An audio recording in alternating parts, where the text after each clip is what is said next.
नासरो मनसूर गुर Gobind Singh is the मनजूर गुर गोबिंद सिंह खालसो बेकीना गुरु गोबिंद सिंह हक हक आयना गुरु गोबिंद सिंह हक हक आदेश गुरु गोबिंद सिंह बादशाह दरवेश गुरु गोबिंद सिंह कादरे हर कार गुरु गोबिंद सिंह बेकसारा यार गुरु गोबिंद सिंह। साहिब श्री गुरु गोबिंद सिंह महाराज कुछ सिख ते भाई साहब भाई नंद लाल जी एक दफ़ा तुरे जा रहे रस्ते में चलद्या चलद्या कलगीधर पातशाह ने एक चोज वरताया एक पत्थर फड़िया ते नाल वहिंदे हुए पानी में सुट के सिखां नूं सवाल किया। महाराज कहंदे सिखो दसो ये पत्थर पानी में क्यों डुबा। सिखां ने आख्या पातशाह पत्थर भारा है पानी हौला है ग्रैविटी के कारण पानी का सुभाव है भारी चीज़ नूं अपने विच डुबो लैंदा है पत्थर डुब गया कोई दो राय नहीं। दशमेश पातशाह ने 3 वारे चोज वरता के 3 वार सिखां नूं इक्को ही सवाल किया पत्थर पानी विच क्यों डुबा। 3 वारी सिखां दा इक्को जवाब आया महाराज पत्थर भारा पानी हौला पत्थर डुब गया। चौथी बार पत्थर सुट के गुरु गोबिंद सिंह महाराज ने सवाल किया गोआ भाई साहब भाई नंद लाल जी नूं कहंदे भाई साहब भाई नंद लाल जी तुसीं दसो कि पत्थर पानी विच क्यों डुबा। भाई साहब भाई नंद लाल जी के हाथ जुड़ गया बैराग की मूर्त बन के अखां विचों मोती लिया के पातशाह के सामने रसना तो तरला लैके आख्या दीन दुनिया के वाली नंद लाल ने ना तो पत्थर वेख्या ते ना पानी। महाराज कहंदे नंद लाल जी फिर तुसीं की वेख्या ते भाई साहब भाई नंद लाल जी ने आख्या महाराज नंद लाल ने तो इहो ही वेख्या जेड़ा गुरु गोबिंद सिंह महाराज के हाथ विचों छुट गया वो अज भी डुबा तो कल भी डुबा। ताइयों ते भाई साहब भाई नंद लाल जी कहंदे बेकसारा यार गुरु गोबिंद सिंह जी दा कोई हमसाया नहीं कोई हमदर्दी नहीं कोई बांह फड़न वाला नहीं ओदी बांह फड़न वाले वाहिद गुरु गोबिंद सिंह महाराज ने। उस गुरु गोबिंद सिंह पातशाह दे असी नादी धीआं पुत्र जुड़ बैठे हैं। औलाद 2 तरह की हुंदी है एक औलाद हुंदी बिंदी वैल एजुकेटेड तुसीं बैठे हो बिंदी औलाद चंगी तरह सारिआं नूं पता भी माँ बाप के सहयोग सदका रकत तो पैदा हुई औलाद नूं बिंदी औलाद कहंदे ने। नादी औलाद उस नूं कहंदे ने जिहड़ा किसी दा नाद सुन के किसी दे धर्म नूं अडॉप्ट करदा असैप्ट करदा है किसी दे धर्म में दाखिल हुंदा है उहनूं नादी औलाद कहंदे ने। गुरु गोबिंद सिंह महाराज दे केवल 4 साहिबजादे बिंदी पुत्र ने 4 साहिबजादे असी सारे ही गुरु गोबिंद सिंह महाराज दे नादी धीआं पुत्र हां। उस गुरु गोबिंद सिंह पातशाह का हुक्म भी है आगे आवत सिंह जो पावै वाहेगुरु जी की फतेह बुलावै। जदों सिंह सिंह नूं मिले गुरमत की आरंभता होवे दीवान की आरंभता होवे कोई प्रकरण आरंभ करना होवे सब तो पहला दशमेश पातशाह ने जो सानू हुक्म किया ना वो फतेह की सांझ पाई जाए। एक अंग्रेज राइटर कहता the victory that of the God God is immortal फतेह अकालपुर परमात्मा की है ना किसी बंदे की ते ना साडी तुहाडी। भंगाणी दे युद्ध तो बाद सिखां ने सवाल करके महाराज नूं पहलां वधाइयां दित्तियां पातशाह वधाइयां होण। सतगुरु आख्या काहदियां कहंदे खालसा सतगुरु तुहाडी फतेह हो गई ते दशमेश पातशाह कहंदे फतेह मेरी नहीं। सिखां ने आख्या महाराज फिर किसदी है। सतगुरु कहंदे खालसे की फतेह हुई है। सिख कहंदे पातशाह खालसा भी तो तुहाडा ही है। सतगुरु कहंदे नहीं ना खालसा मेरा ना फतेह मेरी। सिखां ने हथ जोड़ के आख्या पातशाह फिर कृपा करो भी खालसा किहदा ते फतेह किहदी सानू दस दिओ। फिर महाराज ने जो जवाब दिता नाले सानू पता लग जाएगा नाले हाज़री लग जाएगी। दशमेश पातशाह ने आख्या सिखो तुसीं जानना चाहुंदे हो ना खालसा किहदा ते फतेह किहदी। फिर सुनो दशमेश पातशाह जी कहंदे वाहेगुरु जी का खालसा वाहेगुरु जी की फतेह। सतगुरु जी कहंदे खालसा भी वाहेगुरु दा है जिस वाहेगुरु दी फतेह है। हुक्म होया है कि 1 घंटा लगभग आप जी के दर्शन दीदारे करने ने। मैं सब तो पहला सतगुरु गुरु ग्रंथ साहब जी का रोम रोम करके धन्नवाद करदा। भागां वाले हाँ क्योंकि पता नहीं किन्ने शरीर पिछले साल साडे विच बैठे सी इस बार शरीर करके नहीं चले गए। असी शरीर करके मरण लिखाए मंडल में आए मरना तो लिखा के आए हाँ पर साडी ये घड़ी सफल ही हो चली है। 100 दिन सफल गणिया हर प्रभु मिलाया राम। अज सतगुरु की प्राप्ति सदका आपां महाराज की निੱਘी मिठी गोद अंदर जुड़ बैठे हाँ। सारी संगत का भी धन्नवाद करदा ते गुरु ग्रंथ साहब जी का। अरदासे मेरे को आए ने मेरा सुभाव है जां मैं आरंभता दे जां अखीर ते करदा पर मैं समय दी नियागत नूं समझ के अखीर ते सारे अरदासे करन दा यतन करांगा। एक बार आखो जी सतनाम श्री वाहेगुरू। सिख धर्म के बानी साहिब श्री गुरु नानक पातशाह ਜਿਨ੍ਹਾਂ ਨੇ ਦੁਨੀਆ ਦਾ ਭਲਾ ਕੀਤਾ। ਸਤਿਗੁਰੂ ਗੁਰੂ ਨਾਨਕ ਪਾਤਸ਼ਾਹ ਨੇ, ਅਸੀਂ ਉਹਨਾਂ ਦੇ ਪ੍ਰਕਾਸ਼ ਪੁਰਬ ਤੇ ਹਰ ਇੱਕ ਸਿੱਖ ਇੱਕ ਪੰਕਤੀ ਪੜ੍ਹਦਾ ਹੈ ਕਿ ਮਾਰਿਆ ਸਿੱਕਾ ਜਗਤ ਵਿੱਚ ਨਾਨਕ ਨਿਰਮਲ ਪੰਥ ਚਲਾਇਆ। ਬਾਬਾ ਨਾਨਕ ਸਾਹਿਬ ਨੇ ਨਿਰਮਲ ਪੰਥ ਚਲਾਇਆ ਤੇ ਦਸਮੇਸ਼ ਪਾਤਸ਼ਾਹ ਜੀ ਕਹਿੰਦੇ ਜਬ ਲਗ ਖਾਲਸਾ ਰਹੇ ਨਿਆਰਾ। ਦੋਵਾਂ ਪੰਕਤੀਆਂ ਦੇ ਵਿੱਚ ਕੀ ਅੰਤਰ ਹੈ? ਨਿਰਮਲ ਪੰਥ ਨਿਆਰਾ ਪੰਥ ਕਿਵੇਂ ਬਣਿਆ ਤੇ ਕਿਵੇਂ ਨਹੀਂ ਬਣਿਆ, ਮੈਂ ਅੱਜ ਦੇ ਪ੍ਰਕਰਨ ਨੂੰ ਤੁਹਾਡੇ ਸਾਹਮਣੇ ਰੱਖਣ ਦਾ ਯਤਨ ਕਰਾਂਗਾ। ਨਿਰਮਲ ਪੰਥ ਦਾ ਆਗਾਜ਼ ਹੋਇਆ ਕਿਵੇਂ, ਕਿਹੜੇ ਕਿਹੜੇ ਰਾਹਾਂ ਰਾਹੀਂ ਲੰਘਿਆ। ਬਾਬਾ ਨਾਨਕ ਸਾਹਿਬ ਨੇ ਦੁਨਿਆਵੀ ਤੌਰ ਤੇ ਦੁਨੀਆ ਵਿੱਚ ਵਿਚਰ ਕੇ ਜਿਹੜਾ ਆਪਣੇ ਪਾਵਨ ਕਦਮਾਂ ਨਾਲ ਸਫ਼ਰ ਕੀਤਾ, ਉਹ ਸਤਿਗੁਰੂ ਗੁਰੂ ਨਾਨਕ ਪਾਤਸ਼ਾਹ ਦੀਨ ਦੁਨੀਆ ਦੇ ਮਾਲਕ, ਉਹਨਾਂ ਦੇ ਕੁਝ ਚੰਦ ਸ਼ਬਦਾਂ ਰਾਹੀਂ ਮੈਂ ਆਪ ਜੀ ਨਾਲ ਸਾਂਝ ਪਾ ਕੇ ਗਾਂ ਚੱਲਣ ਦਾ ਯਤਨ ਕਰਾਂ। ਗੁਰੂ ਨਾਨਕ ਪਾਤਸ਼ਾਹ ਨੇ ਪਹਿਲੀ ਉਦਾਸੀ 1507 ਈਸਵੀ 1 ਅੱਸੂ ਸੰਗਰਾਂਦ ਵਾਲੇ ਦਿਨ ਸੁਲਤਾਨਪੁਰ ਲੋਧੀ ਧਰਤੀ ਤੋਂ ਆਰੰਭ ਕੀਤੀ। ਗੁਰੂ ਨਾਨਕ ਮਹਾਰਾਜ ਸਤਿਗੁਰ ਸੱਚੇ ਪਾਤਸ਼ਾਹ ਸੁਲਤਾਨਪੁਰ ਲੋਧੀ ਧਰਤੀ ਤੋਂ ਤੁਰੇ ਤੇ ਲਗਭਗ 56 ਸ਼ਹਿਰਾਂ ਦਾ ਦੌਰ ਮਹਾਰਾਜ ਆਪਣੇ ਪਾਵਨ ਕਦਮਾਂ ਨਾਲ ਕਰਕੇ ਸੁਲਤਾਨਪੁਰ ਲੋਧੀ ਧਰਤੀ ਤੇ ਵਾਪਸ ਆਏ। ਗੁਰੂ ਨਾਨਕ ਮਹਾਰਾਜ ਸੁਲਤਾਨਪੁਰ ਲੋਧੀ ਧਰਤੀ ਤੋਂ ਚਾਲਾ ਮਾਰਿਆ।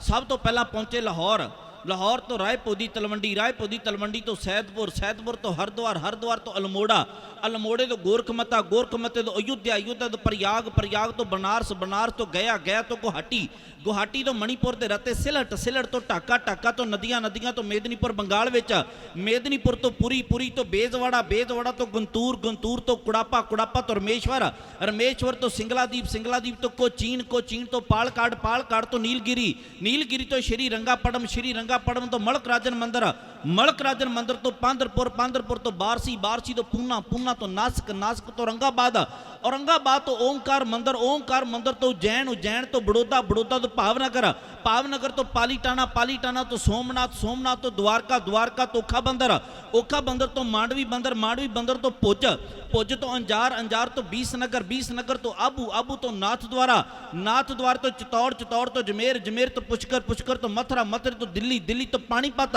ਪਾਣੀਪਤ ਤੋਂ ਭਿਉਆ, ਭਿਉਵੇ ਤੋਂ ਸਰਸਾ ਤੇ ਸਰਸੇ ਤੋਂ ਸੁਲਤਾਨਪੁਰ ਲੋਧੀ ਗੁਰੂ ਨਾਨਕ ਪਾਤਸ਼ਾਹ ਆਏ। ਤੁਹਾਡੇ ਮਨ ਵਿੱਚ ਬੈਠਿਆਂ ਦੋ ਸਵਾਲ ਤੇ ਜ਼ਰੂਰ ਪੈਦਾ ਹੋਏ ਹੋਣਗੇ। ਇੱਕ ਕਿ ਭਾਈ ਸਾਹਿਬ ਜੀ ਨੇ ਗਣਾਏ ਕਿਉਂ, ਗੁਰੂ ਨਾਨਕ ਪਾਤਸ਼ਾਹ ਨੇ ਸਫ਼ਰ ਵਿੱਚ ਕੀਤਾ ਕੀ, ਤੇ ਦੂਸਰਾ ਇਹ ਕਿਹੜੇ ਐਵੀਡੈਂਸ ਦੇ ਆਧਾਰ ਤੇ ਬੋਲ ਰਿਹਾ ਹੈ। ਮੇਰਾ ਇੱਕ ਸੁਭਾਅ ਹੈ, ਮੈਂ ਵਿਦਆਊਟ ਐਵੀਡੈਂਸ ਸਟੇਜ ਤੇ ਘੱਟ ਗੱਲ ਨਹੀਂ ਕਰਦਾ।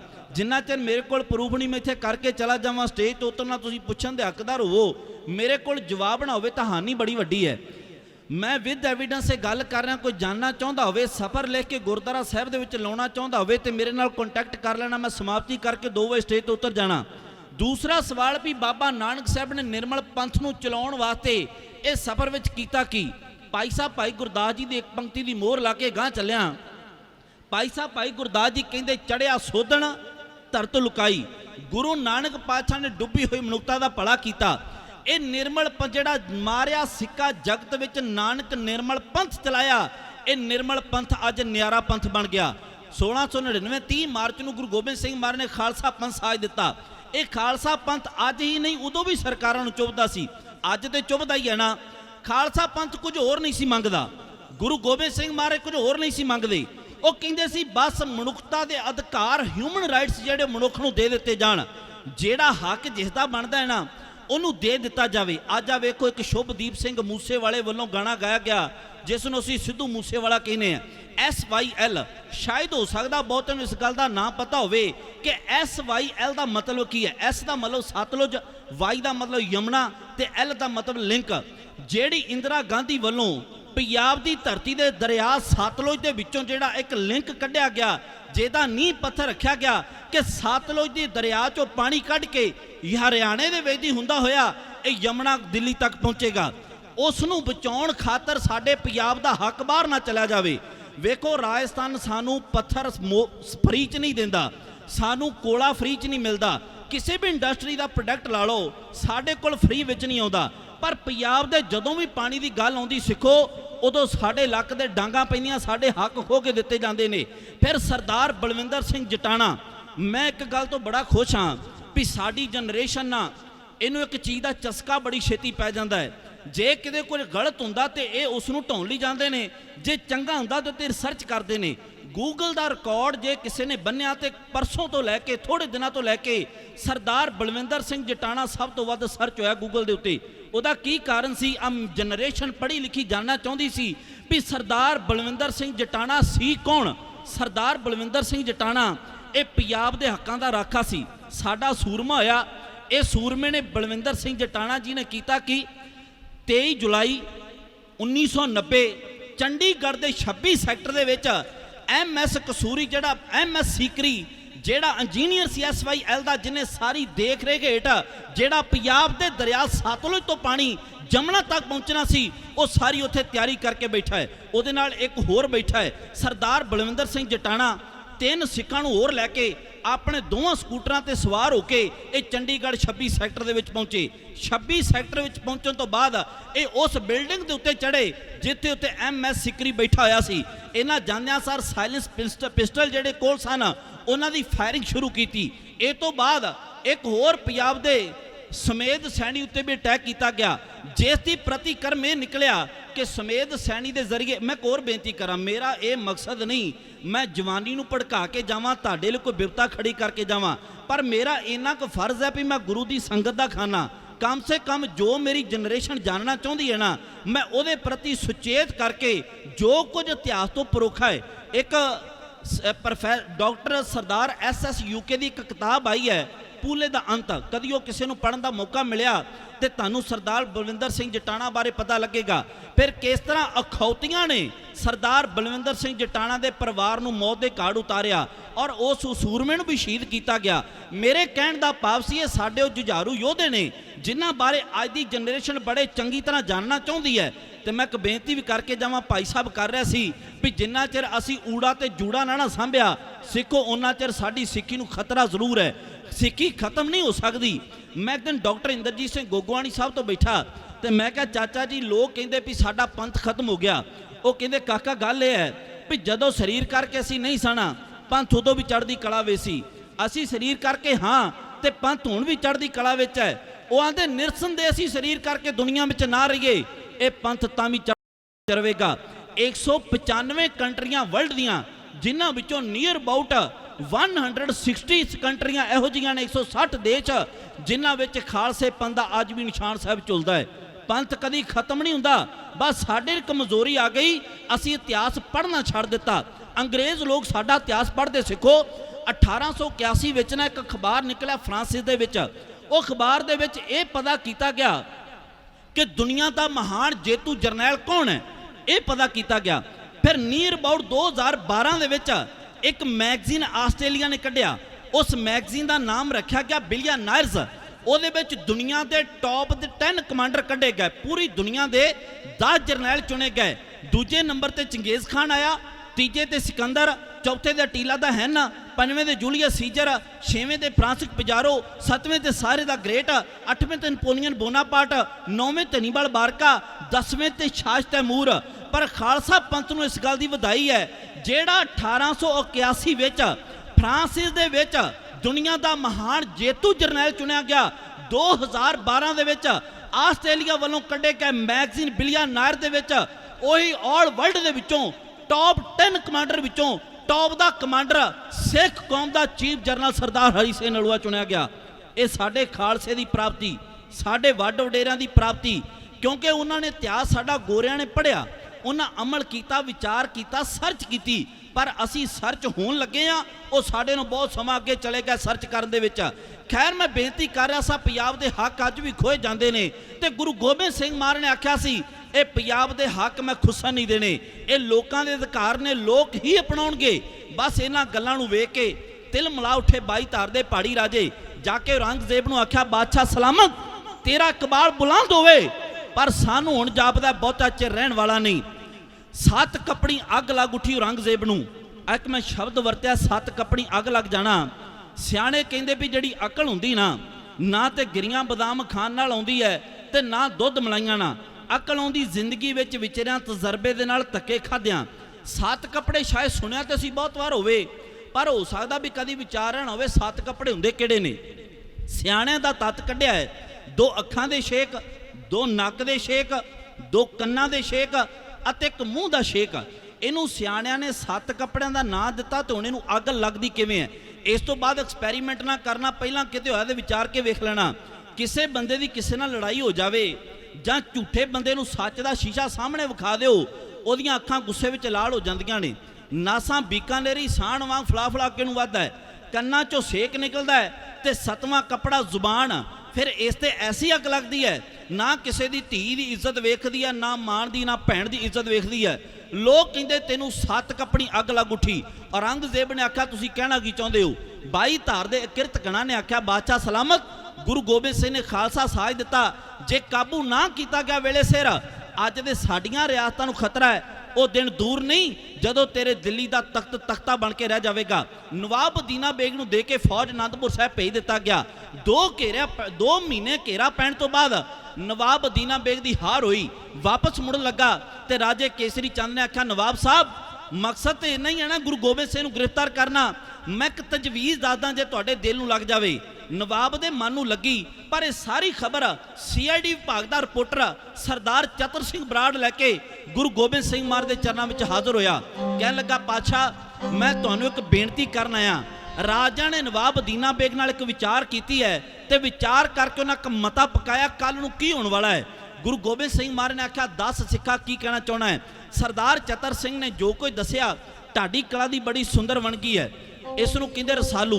ਮੇਰੇ ਪੂਜਾ ਪਿਤਾ ਉਸਤਾਦ ਗਿਆਨੀ ਮਿਲਖਾ ਸਿੰਘ ਮੌਜੀ ਸਾਹਿਬ, ਦਾਦਾ ਉਸਤਾਦ ਗਿਆਨੀ ਕੁਲਵੰਤ ਸਿੰਘ BA ਸਾਹਿਬ ਅਤੇ ਪੜਦਾਦਾ ਜੀ ਉਸਤਾਦ ਸ਼੍ਰੋਮਣੀ ਢਾਡੀ, ਢਾਡੀਆਂ ਦੇ ਪਿਤਾਮਾ, ਢਾਡੀਆਂ ਦੇ ਪੈਗੰਬਰ ਸੁਲਤਾਨਨ ਢਾਡੀ, ਸੱਚਖੰਡ ਵਾਸੀ, ਗੁਰਪੁਰ ਵਾਸੀ, ਸਤਿਕਾਰਯੋਗ ਪੜਦਾਦਾ ਉਸਤਾਦ ਗਿਆਨੀ ਸੋਹਣ ਸਿੰਘ ਸੀਤਲ ਸਾਹਿਬ ਜੀ।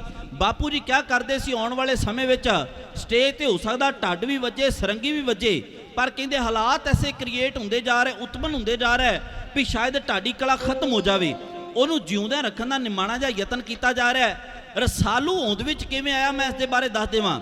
ਰਾਜਾ ਸਲ ਹੋਇਆ, ਰਾਜੇ ਸਲ ਦਾ ਪੁੱਤਰ ਹੋਇਆ ਸਲਵਾਨ। ਸਲਵਾਨ ਦੇ ਅੱਗੇ 16 ਪੁੱਤਰ ਹੋਏ, ਇੱਕ ਦਾ ਨਾਮ 16 ਵਿੱਚੋਂ ਪੂਰਨ ਸੀ ਤੇ ਇੱਕ ਦਾ ਰਸਾਲੂ। ਪੂਰਨ ਵੀ ਇਹ ਕਲਾ ਤੇ ਗਾਇਆ ਜਾਂਦਾ ਹੈ, ਪਰ ਸਿੰਘ ਹੁਣ ਰਸਾਲੂ ਗਾਉਣ ਲੱਗੇ। ਇਹਨਾਂ ਦੇ ਪਰਿਵਾਰ ਵਿੱਚੋਂ ਹੋਇਆ ਸੁਹਾਦਾ, ਸੁਹਾਦੇ ਦਾ ਸੰਸਰਪਟ, ਸੰਸਰਪਟ ਦਾ ਰਾਹੂ ਕਿਰਤੂ, ਰਾਹੂ ਕਿਰਤੂ ਦਾ ਭਾਗਮਲ, ਭਾਗਮਲ ਦਾ ਬਿੱਗਾ ਮੱਲ, ਬਿੱਗਾ ਮੱਲ ਦਾ ਬੁੱਢਾ ਮੱਲ। ਉਹੀ ਬੁੱਢਾ ਮੱਲ ਹੈ ਜਿਹਨੇ ਗੁਰੂ ਗੋਬਿੰਦ ਸਿੰਘ ਮਹਾਰਾਜ ਦੇ ਕੋਲੋਂ ਅੰਮ੍ਰਿਤ ਛਕਿਆ ਤੇ ਸਰਦਾਰ ਬੁੱਢਾ ਸਿੰਘ ਬਣਿਆ। ਅੱਗੇ ਸਰਦਾਰ ਬੁੱਢਾ ਸਿੰਘ ਦੇ 2 ਸਪੁੱਤਰ ਹੋਏ, ਇੱਕ ਚੰਦਾ ਸਿੰਘ, ਇੱਕ ਨੌਦ ਸਿੰਘ। ਚੰਦਾ ਸਿੰਘ ਦੀ ਔਲਾਦ ਹੈ ਸੰਧਾ ਵਾਲੀਏ ਤੇ ਨੌਦ ਸਿੰਘ ਦੀ ਔਲਾਦ ਹੈ ਸ਼ੁਕਰ ਚੱਕੀਏ। ਸਰਦਾਰ ਨੌਦ ਸਿੰਘ ਦਾ ਸਪੁੱਤਰ ਹੋਇਆ ਸਰਦਾਰ ਚੜ੍ਹਤ ਸਿੰਘ ਸ਼ੁਕਰ ਚੱਕੀਆ। ਸਰਦਾਰ ਚੜ੍ਹਤ ਸਿੰਘ ਦਾ ਸਪੁੱਤਰ ਹੋਇਆ ਸਰਦਾਰ ਮਾਹ ਸਿੰਘ ਸ਼ੁਕਰ ਚੱਕੀਆ ਅਤੇ ਸਰਦਾਰ ਮਾਹ ਸਿੰਘ ਦਾ ਸਪੁੱਤਰ ਹੋਇਆ ਸ਼ੇਰੇ ਪੰਜਾਬ ਮਹਾਰਾਜਾ ਰਣਜੀਤ ਸਿੰਘ। ਅੱਗੇ ਦੇ 7 ਸਪੁੱਤਰ ਹੋਏ ਖੜਕ ਸਿੰਘ, ਸ਼ੇਰ ਸਿੰਘ, ਤਾਰਾ ਸਿੰਘ, ਮੁਲਤਾਨਾ ਸਿੰਘ, ਦਲੀਪ ਸਿੰਘ, ਕਸ਼ਮੀਰਾ ਸਿੰਘ, ਪਿਸ਼ੌਰਾ ਸਿੰਘ। ਇਹਦੇ ਵੱਡ ਵਡੇਰਿਆਂ ਵਿੱਚੋਂ ਗਾਈ ਜਾਣ ਵਾਲੀ ਢਾਡੀ ਕਲਾ ਦੀ ਕਲਾਸੀਕਲ ਨਜ਼ਮ ਜਿਸ ਨੂੰ ਰਸਾਲੂ ਕਿਹਾ ਜਾਂਦਾ ਹੈ, ਸਰਵਣ ਕਰਨ ਦਾ ਯਤਨ ਕਰਿਓ। ਸਰਦਾਰ ਚਤਰ ਸਿੰਘ ਬਰਾੜ ਪਾ ਕੇ ਗਲ ਵਿੱਚ ਪੱਲਾ ਕਰਕੇ ਸਿਰ ਨੀਵਾਂ ਝੁਕਾ ਕੇ ਨੈਣ ਆਪਣੀ ਰਸਨਾ ਤੋਂ ਰਾਜਿਆਂ ਦੀ ਨਵਾਬ ਦੀਨਾ ਬੇਗ ਨਾਲ ਕੀਤੀ ਹੋਈ ਵਿਚਾਰ ਤੋਂ ਪਰਦਾ ਜਿਵੇਂ ਚੁੱਕ ਰਿਹਾ। ਸੁਣੀਓ ਇਸ ਵੇਲੇ ਦਾ ਸੀਨ। ਮਨਵੀਰ ਸਿੰਘ BA ਬਹੁਵਿੰਡ ਦਾ ਢਾਡੀ ਥਾਂ ਨੇ ਸ਼ਬਦਾਂ ਵਿੱਚ ਇਉਂ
ਸੂਈਏ ਖਬਰਾਂ ਦਿੱਤੀਆਂ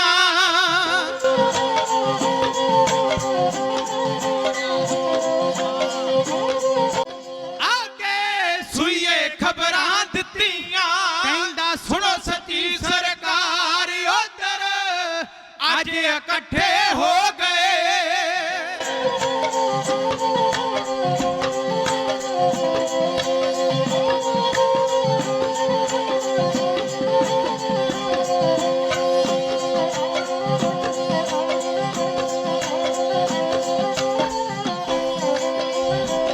ਉਧਰ ਅੱਜ ਇਕੱਠੇ ਹੋ ਗਏ ਨੇ ਰਾਜੇ ਬਾਈ ਤਾਰ ਉਹਨਾਂ ਨਾਲ ਅਦੀਨਾ ਬੇਟੇ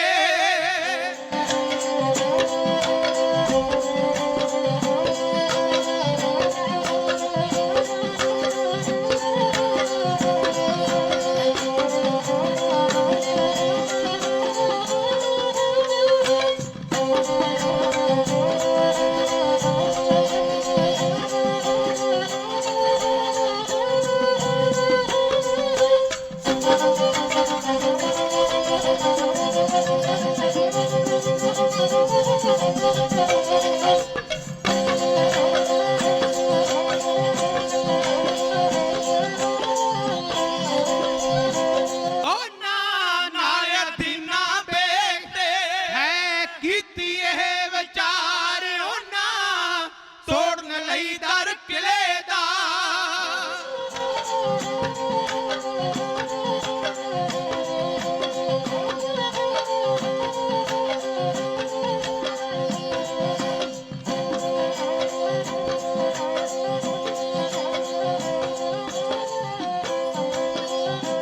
ਉਹਨਾਂ ਤੋੜਨ ਲਈ ਦਰ ਕਿਲੇ ਦਾ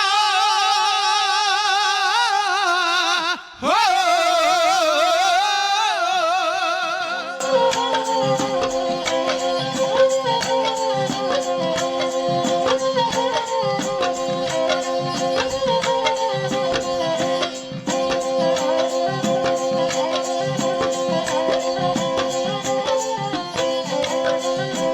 ਉਹਨਾਂ ਤੋੜਨ ਲਈ ਦਰ ਕਿਲੇ ਦਾ ਹੈ ਕੀਤਾ ਫੀਲ ਤਿਆਰ ਆਉਣਾ ਵਿੱਚ ਸ਼ਰਾਬ ਦੇ ਰੱਤੀਆ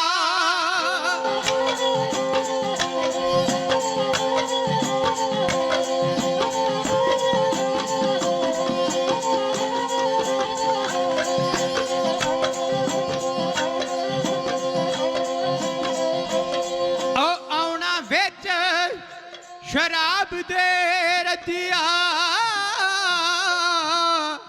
ਤੇ ਤਵੀਆਂ ਬੰਨ ਮੱਥੇ ਵਿਚਕਾਰ ਬੰਨੇ ਨਾਲ ਸੁੰਡ ਦੇ ਉਸ ਦੇ ਹਾਂ ਇੱਕ ਤੇਜ ਤਿੱਖੀ ਤਲਵਾਰ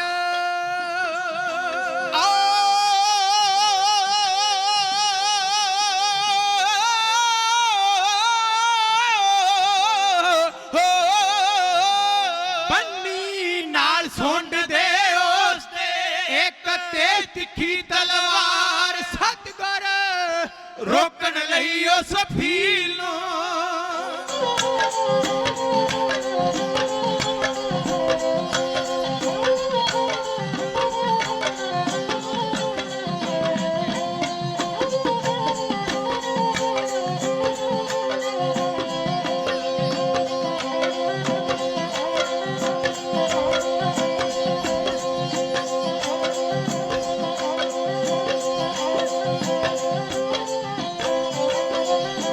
ਸਤਿਗੁਰ ਰੋਕਣ ਲਈ ਉਸ ਫੀਲ ਨੂੰ ਕੋਈ ਕਰੀਏ ਹੁਣੇ ਵਿਚਾਰ ਅੱਗੇ ਪੌਂਡੀਆ ਕੀ ਹੋਣਾ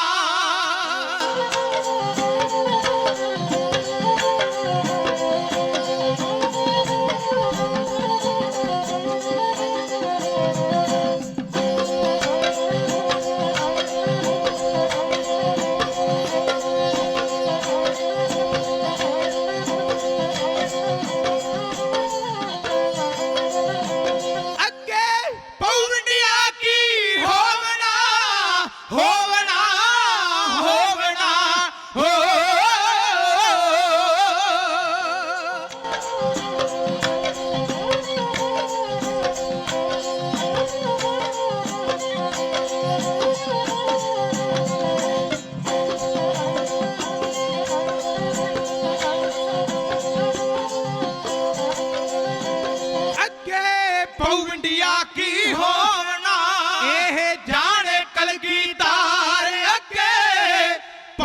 ਆ